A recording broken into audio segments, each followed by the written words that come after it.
चरक संहिता के अध्ययन हेतु आप सबका स्वागत है। चरक संहिता आयुर्वेद में काय प्रधान संहिता है, लेकिन इसके अंतर्गत आयु से संबंधी, जीवन से संबंधी और यहाँ तक कि अध्यात्म के विषय में भी बहुत गहराई से वर्णन किया गया है। इसलिए यह शास्त्र केवल चिकित्सकों के लिए ना होकर बल्कि जन साधारण के लिए भी है। चरक संहिता के अंतर्गत 120 अध्याय हैं और इन 120 अध्यायों को 8 स्थानों में विभक्त किया गया। इसमें पहला स्थान सूत्र स्थान है और इसके अंतर्गत 30 अध्यायों का वर्णन है। हम यहाँ चरक संहिता का नियमित रूप से अध्ययन कर रहे हैं और अभी तक हमने सूत्र स्थान के प्रथम 13 अध्यायों का अध्ययन कर लिया है और अब अध्याय 14, जिसका नाम है स्वेद अध्याय, का अध्ययन कर रहे हैं। अब से पूर्व किए गए अध्ययन की रिकॉर्डेड वीडियोस इस चैनल पर उपलब्ध हैं, आप उनका अवलोकन कर सकते हैं। स्वेद का अर्थ है पसीना, और अगर हम ऐसा कहें कि वह कर्म जिसके द्वारा शरीर को तप्त किया जाए, मतलब उसमें सेक दिया जाए और जिससे पसीना लाया जाए, वह क्रिया स्वेदन क्रिया रहती है। और स्वेदन क्रिया वातज और कफज रोगों के लिए की जाती है। अब यह 2 प्रकार की है।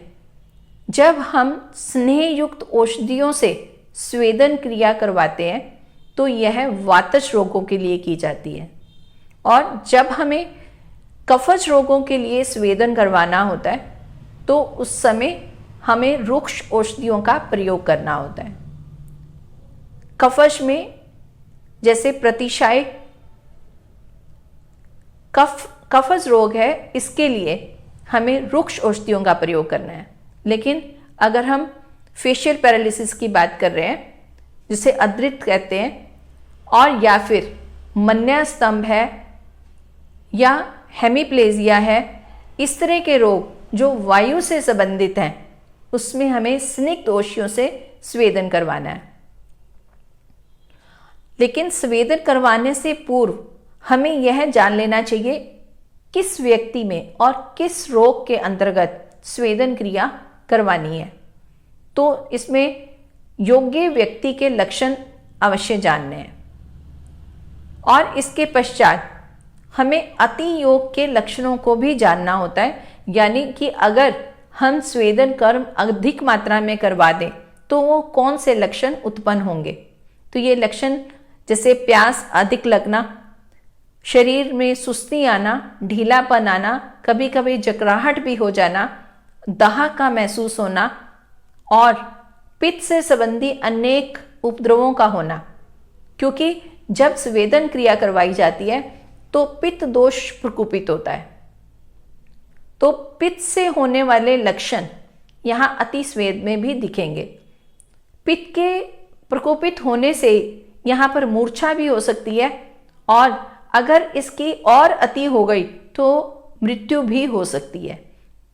इसीलिए स्वेदन क्रिया की विधि हमें सही तरीके से जानकर इसका प्रयोग हमें करना चाहिए। जैसे यहाँ पर स्निग्ध और रुक्ष 2 तरह के स्वेदन बताए गए, ऐसे ही यहाँ पर 2 अन्य प्रकार बताए गए हैं। वो ये कि एकांग और सर्वांग, मतलब जब स्वेदन एक भाग पर किया जाएगा, शरीर के एक भाग पर किया गया कर्म, उसे एकांग कहा जाएगा, और जब पूरे शरीर पर स्वेदन करवाया जाता है तो उसे सर्वांग स्वेद कहा जाता है। अब इसके आगे ये कहा गया कि अगर यह स्वेदन क्रिया की मात्रा अधिक हो जाए, मतलब कि अगर यह अति योग हो जाए, तो उस समय हमें जो ग्रीष्म ऋतु में बताया गया आहार विहार है, उसका प्रयोग यहाँ अति योग में करना है। यानी अति योग से होने वाले उपद्रवों का जो चिकित्सा कर्म रहेगा वो ग्रीष्म ऋतु के आहार विहार जैसा रहेगा। और इससे हम ऐसा भी समझ रहे हैं कि इस समय स्निग्ध, शीतल और मधुर द्रव्यों से चिकित्सा हमें करनी चाहिए।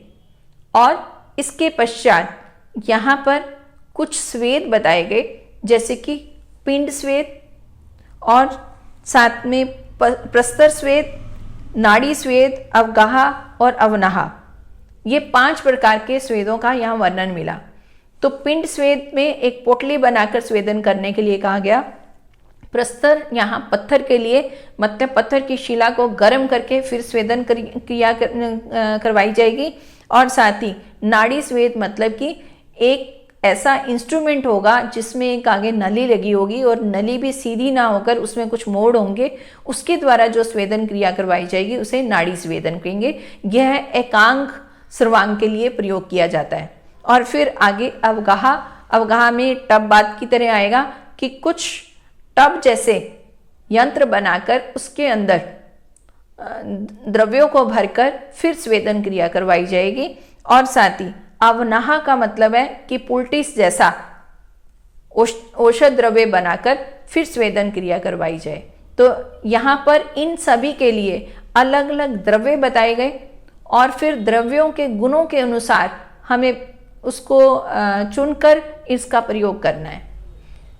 इसके पश्चात स्वेदन 2 तरह का कहा गया कि सअग्नि और निरग्नि।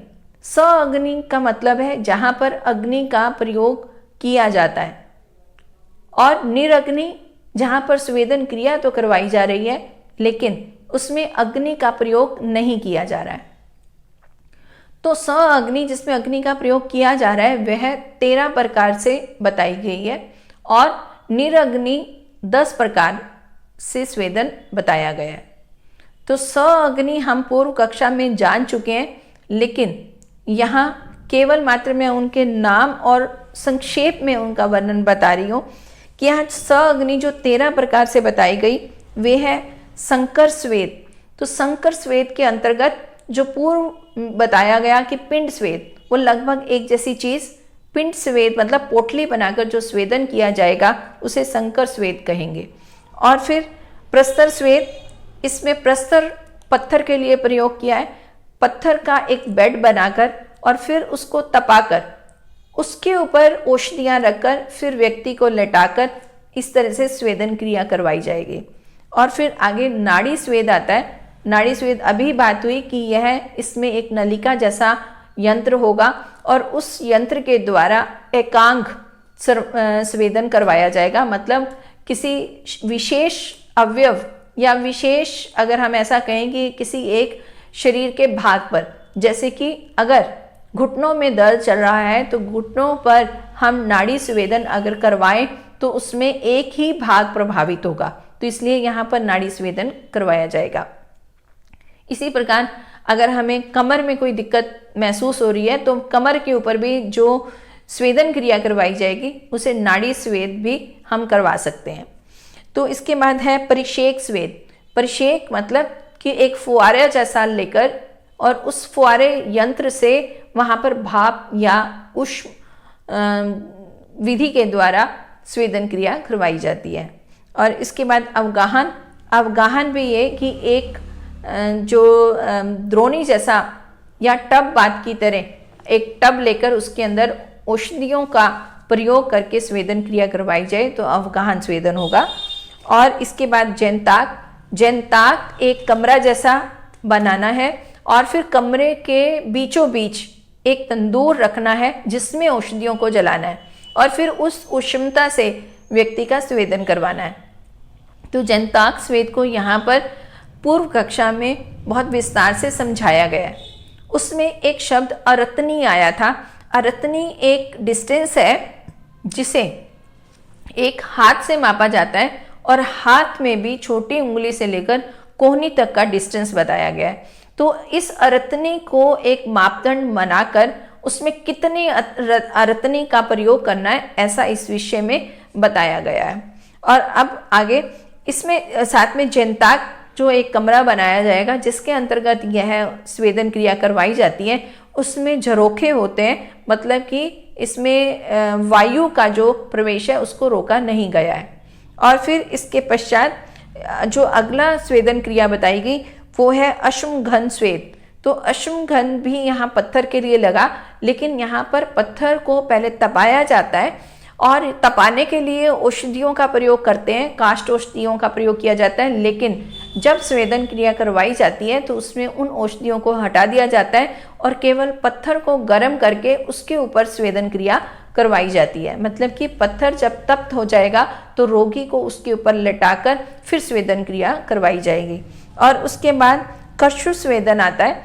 इसके अंतर्गत एक खड्डा खोदा जाता है और फिर खड्डे के अंदर औषधियों को जलाया जाता है और फिर उसके ऊपर एक खाट बिछाकर व्यक्ति को लेटाया जाता है। और यह जो पहले औषधियाँ जलाई गई उसका जब अंगारे बन जाते हैं, मतलब कि लपटों के बाद अंगारे बन जाने, जब उससे सिर्फ सेक निकलेगा, उस समय यह स्वेदन क्रिया करवाई जाती है। और इसके पश्चात 9वां जो उसका प्रकार बताया गया वो है कुटी स्वेद। कुटी स्वेद के अंतर्गत एक कुटिया मतलब एक छोटा स्थान बनाया जाता है और फिर उसके अंतर्गत ये स्वेदन करवाया जाता है। ऐसा कह सकते हैं कि गोलाकार एक छोटा सा केबिन बनाया जाता है, उसके अंतर्गत व्यक्ति को स्वेदन क्रिया करवाई जाती है। इस जो कुटी स्वेद है, कुटी स्वेद के अंतर्गत कोई झरोखा नहीं होता है, तो एक तरह का वो बंद कमरा होता है। तो यहाँ पर यह जनताक और कुटी में एक हमें अंतर मिलता है कि जनताक के अंदर झरोखे हैं लेकिन यहाँ पर झरोखे नहीं हैं। तो दोनों का यहाँ फर्क क्या हुआ कि हम इस वायु को यहाँ पर क्यों इम्पोर्टेंस दे रहे हैं। जहाँ पर भी अग्नि जलाई जाती है वहाँ पर ऑक्सीजन की मात्रा कम हो जाती है। यहाँ अगर ऑक्सीजन की मात्रा कम होगी तो उसमें मूर्छा वगैरह अधिक हो सकती है, उपद्रव अधिक हो सकते हैं। लेकिन जहाँ पर विधि के अनुसार करवाया जाएगा तो उससे हम व्यक्ति को सम्यक स्वेदन दे सकते हैं। जैसे अभी हमने जनताक और कुटी की बात की। जनताक एक बड़ा कमरा है, उसमें तंदूर रखकर उसमें औषधियों को जलाया जा रहा है, तो वहाँ पर वायु की आवश्यकता है। लेकिन यहाँ कुटी स्नान है, कुटी स्नान के अंतर्गत यहाँ कमरा छोटा है और फिर यहाँ स्वेदन क्रिया जो करवाई जा रही है वो छोटे उसमें करवाई जा रही है, तो अग्नि यहाँ पर कम जलाई जा रही है, इसलिए यहाँ पर झरोखों का होना नहीं ठीक है। तो यहाँ जो कुटी बनाई जाएगी उसमें वायु का प्रवेश नहीं होगा। और इसके आगे भूस्वेद बताया गया, मतलब कि यहाँ भूमि को ही गर्म करना है। तो यहाँ मनुष्य का जो शरीर है उसके अनुसार लगभग 6 फीट के आसपास का जो भूमि का जगह, मतलब जो जगह रहेगी, उसको गर्म किया जाएगा। पहले वहाँ औषधियों को रखकर जलाया जाएगा, गर्म किया जाएगा और फिर उसके बाद वहाँ व्यक्ति को लेटाया जाएगा। ये लगभग जो प्रस्तर स्वेद हमने पढ़ा वो वैसा ही रहेगा, लेकिन इसमें फर्क ये रहेगा, प्रस्तर स्वेद भी नहीं, अगर हम ये कहें कि अश्मघन स्वेद, क्योंकि अश्मघन स्वेद के अंतर्गत अश्मशिला मतलब पत्थर शिला पर औषधियाँ हटा ली गई हैं, केवल मात्र उसे गर्म कर लिया गया है। यहाँ पर भी भूस्वेद में भूमि का जो टुकड़ा व्यक्ति के स्वेदन के लिए प्रयोग किया जाएगा उसको गर्म करके फिर व्यक्ति को उसके ऊपर लेटाया जाएगा। लेकिन प्रस्तर स्वेद के अंतर्गत गर्म औषधियाँ वहाँ पड़ी रहेंगी और उसके ऊपर कोई वस्त्र बिछाकर या चमड़े का एक टुकड़ा बिछाकर या पत्ते बिछाकर व्यक्ति को वहाँ लेटाकर स्वेदन क्रिया करवाई जाएगी।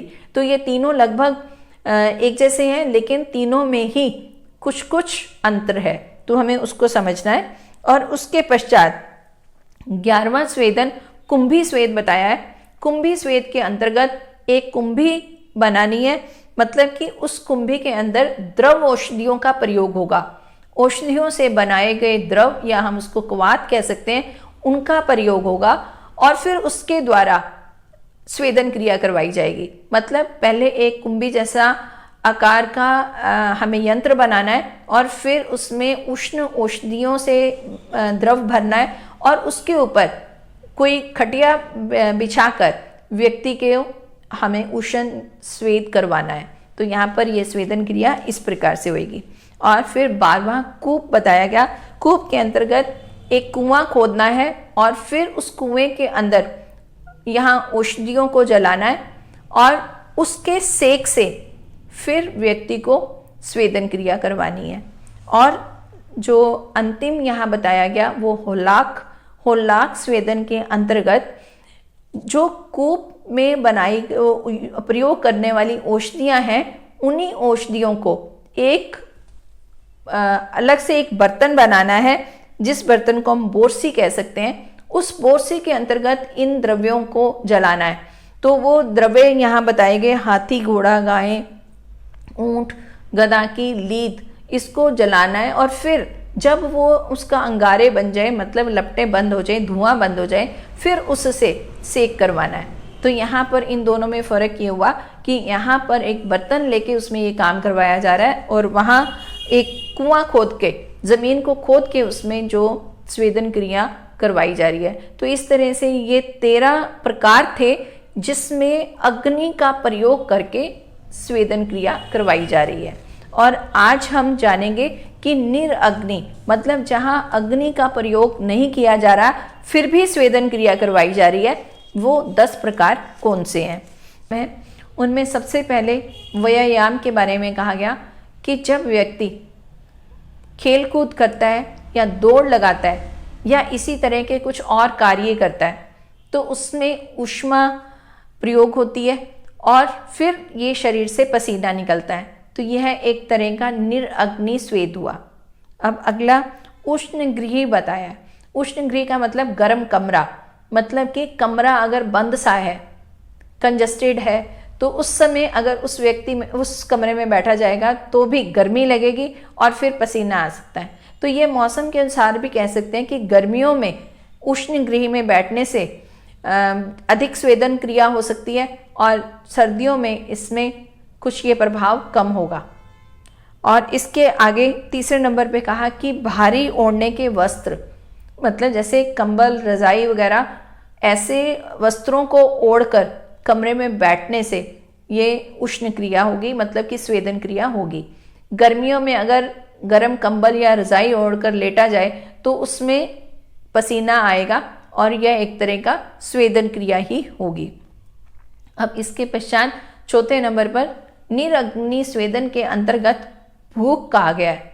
भूख का मतलब कि जब व्यक्ति का खाना पच गया है और खाने की इच्छा हो रही है, मतलब भूख लगी है उसको, लेकिन उसको खाना ना दिया जाए, तो ऐसे जो स्थिति रहेगी उस समय व्यक्ति एक बेचैनी सी महसूस करेगा और उस बेचैनी में ही उसको पसीना आएगा। तो ये एक भूख से लगने वाला, मतलब या भूख से होने वाला स्वेदन है, मतलब कि उससे भूख के अंतर्गत जो पसीना आ रहा है उससे यहाँ भूख से होने वाला स्वेदन कहा जाएगा। अब ऐसे ही हम प्यास से भी कह सकते हैं कि प्यास लगी है लेकिन व्यक्ति को पानी ना मिले तो उससे बहुत बेचैनी होगी और फिर वो पसीना आएगा। तो यहाँ भूख के अंतर्गत मतलब खाना और प्यास दोनों ही लिए जा सकते हैं। इससे होने वाला जो पसीना या स्वेदन क्रिया है उसे इसके निरअग्नि स्वेदन के अंतर्गत माना गया है। अब इसके अलावा जो छठे नंबर पे, पांचवें नंबर पे कहा गया वो है मद्य आदि उष्ण वीर्य द्रव्यों का अधिक पीना। मद्य आदि उष्ण द्रव्य मतलब जो कि उष्ण, उनके प्रभाव या ऐसा कहें कि उनका जो इफेक्ट है वो उष्ण है। जैसे अगर हम मद्य या जैसे चाय, काढ़ा वगैरह अगर उसका सेवन किया जाता है तो उससे भी व्यक्ति को एक उष्णता महसूस होती है, तो वो इन द्रव्यों के अंतर्गत लिए जाएंगे। मद्यपान के पश्चात त्वचा के अंदर ब्लड सर्कुलेशन जो है वो बढ़ जाता है और फिर इससे शरीर का बाह्य ताप जो है वो बढ़ता है और इसी से ही फिर पसीना महसूस होता है।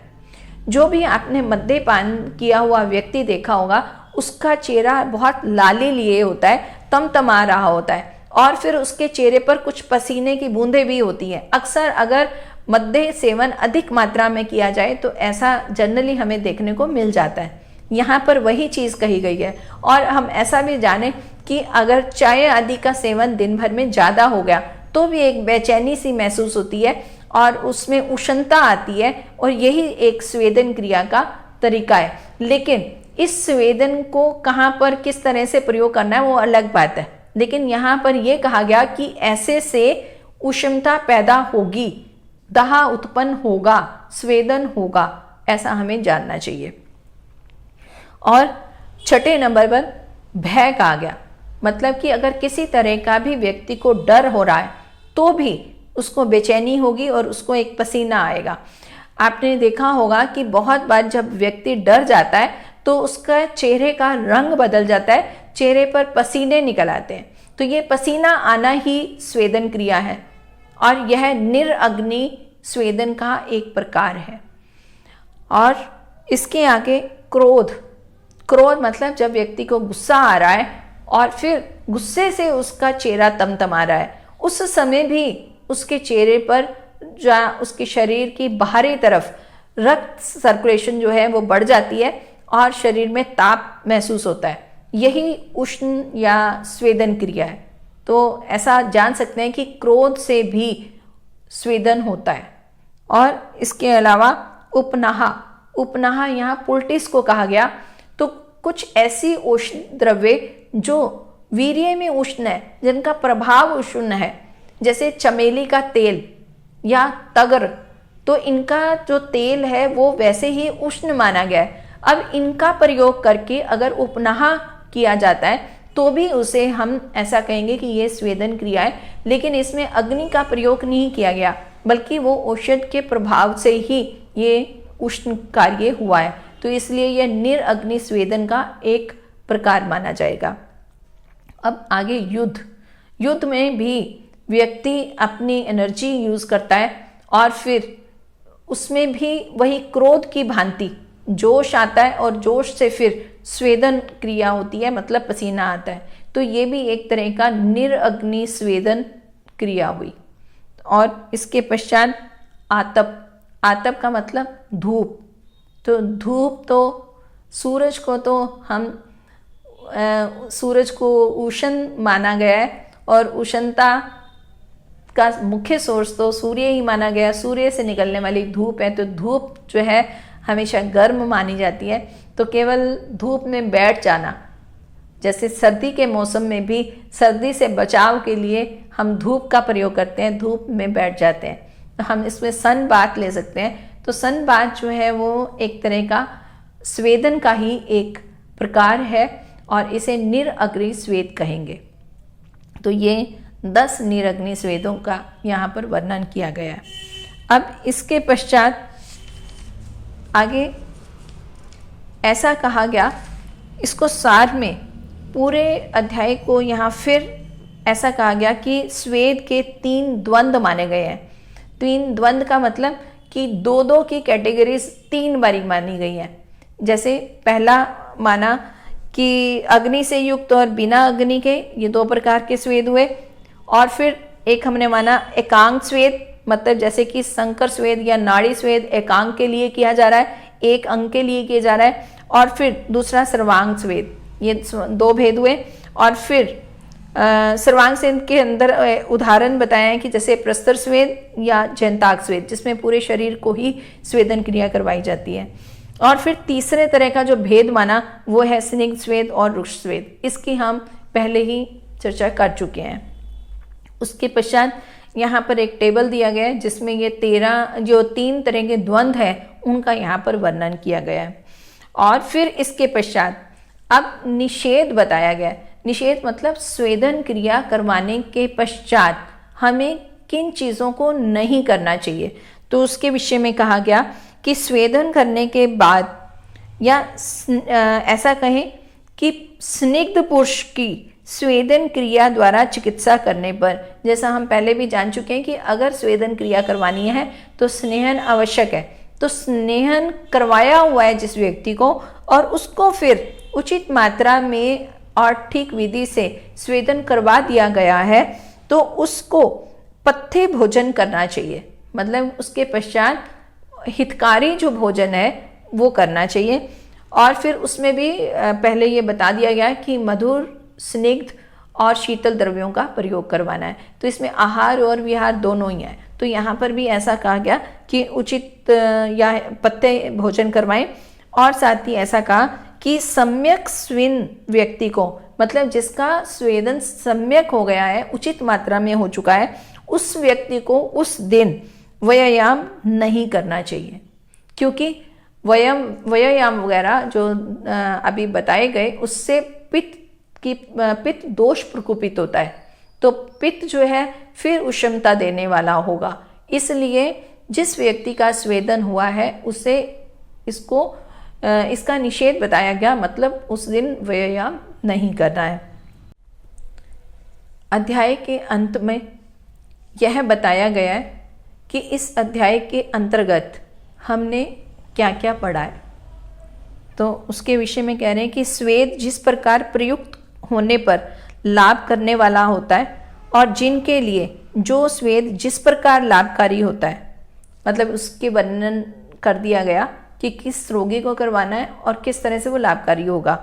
और फिर जिस देश में जैसा स्वेद करना चाहिए, मतलब कि कहाँ पर और किस तरह से करना चाहिए, कि कौन सी जगह चूज करनी चाहिए, वो ऐसा यहाँ पर जान चुके हैं। और जिस देश की, मतलब स्थान की जिस प्रकार रक्षा करनी चाहिए, तो जो स्थान हमने चुन लिया उसकी भी किस तरह से रक्षा करनी चाहिए, मतलब उसको किस तरह से साफ सुथरा रखना है, किस तरह वहाँ पर औषधियों का लेप करना है, वो सभी उसके विषय में हम यहाँ पर जान चुके हैं। और फिर कहते हैं कि सम्यक स्वेदन का लक्षण क्या है, मतलब कि ठीक ढंग से स्वेदन हो गया उसके लक्षण क्या होंगे। और फिर साथ में अति स्वेदन के लक्षण, मतलब कि स्वेदन क्रिया अगर अधिक हो जाए तो उसके लक्षण क्या है। और अति स्वेदन की चिकित्सा भी बताई गई है। और फिर जिन लोगों को स्वेदन नहीं करना चाहिए ये बताया है। और फिर जो व्यक्ति स्वेदन के योग्य होते हैं वो बताए गए। और फिर जिन द्रव्यों से स्वेद किया जाता है उनका वर्णन, और फिर स्वेद की कल्पना, और फिर 13 प्रकार के अग्नि स्वेद, 10 प्रकार के निरग्नि स्वेद, और फिर संक्षेप में 6 स्वेद। और इन विषयों का वर्णन इस स्वेद अध्याय नामक अध्याय में किया गया है। इस स्वेद अधिकार में जिनका कहना उचित है वे सभी बातें महर्षि पुनर्वसु ने कही हैं। उन्हें शिष्यों को भली प्रकार से जान लेना चाहिए। और यहाँ स्वेद अध्याय में जो कहा गया है उसका उपदेश करने वाले आचार्य पुनर्वसु हैं। इसका मतलब अभी तक इस अध्याय के अंतर्गत हमने जो भी जाना वे सब भगवान पुनर्वसु आत्रेय ने कहा है। तो हम इसके अंतर्गत माध्यम है, हम इसका पठन पाठन कर रहे हैं, लेकिन जो कुछ भी यहाँ वर्णित है वह सब पुनर्वसु आत्रेय जी का ही देन है। अब इसके पश्चात बारी है प्रश्नोत्तर की। पूर्व कक्षा में पूछा गया प्रश्न था सअग्नि स्वेदन कितने प्रकार का है। तो इसका उत्तर है सअग्नि स्वेदन 13 प्रकार का है। विस्तार से तो अभी हम जान ही चुके हैं। और अब प्रश्न आज का कि स्वेदन से पूर्व स्नेहन क्रिया क्यों आवश्यक है। यह बहुत महत्वपूर्ण प्रश्न है। इस विषय में प्रत्येक जिज्ञासु को जानना चाहिए। इसी के साथ ही आप सबको सादर नमस्ते।